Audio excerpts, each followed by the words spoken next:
ဒီတခါလေးလာမယ်တခင်းစာကတော့ bubble zoom ပြုလုပ်တဲ့နည်းလေးဖြစ်ပါတယ် bubble zoom ကိုကျွန်တော်တို့ effect and preset ဆိုတဲ့နေရာလေးမှာရိုက်ရှာမှာဖြစ်ပါတယ်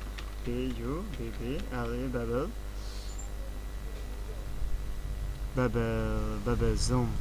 zoom bubble ပေါ့နော် transition ကနေပြီးတော့ movement transition movement zoom bubble ဆိုတာဖြစ်ပါတယ် zoom bubble ကိုဒီနေရာလေးမှာထည့်လိုက်ပါတယ်ကြောင့်ဒီနေရာမှာ zoom bubble မှာဘာမှမမြင်ရဘူးပေါ့နော်ကဲဒီကောင်လေးကို keyboard ပေါ်က U ကိုနှိပ်ပါမယ် U ကိုနှိပ်လို့ရှိရင် key frame လေးတွေဒီမှာသူရှာပေးထားတာရှိပါတယ်နော်ဒီနေရာရောက်လို့ရှိရင်နော်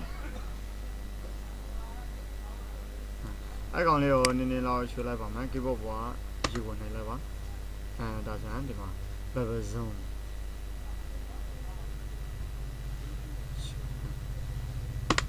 နောက်တစ်ခါ run preview လုပ်ကြည့်ပါမယ် okay ဒါဆိုရင်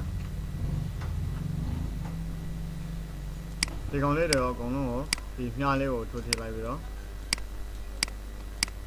select ပေးပါမယ် edit copy လုပ်ပါမယ် edit copy လုပ်ပြီးတော့ကျွန်တော်တို့ဒီကောင်လေးကိုလေ edit paste လုပ်ပါမယ် edit paste ကဲ keyboard ပေါ်က0ကိုနှိပ်လိုက်ပါ keyboard ပေါ်က name လို့ထည့်က0ကိုနှိပ်လိုက်ပါ okay ဒါတော့ zoom bubble ပြုလုပ်တဲ့နည်းလေးဖြစ်ပါတယ် zoom bubble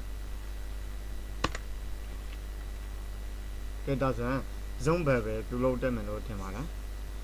မှာ effect control လေးတွေကိုတော့ထည့်ပြီးတော့ပြုပြင်ပေးလို့ရပါတယ်ကိုလိုသလောက်ပေါ့နော်ဘယ်လောက်ထားမှန်းဘယ်လောက်ယူမှန်းဒီနေရာလေးမှာနော်ဒါမှမဟုတ်သူက automatic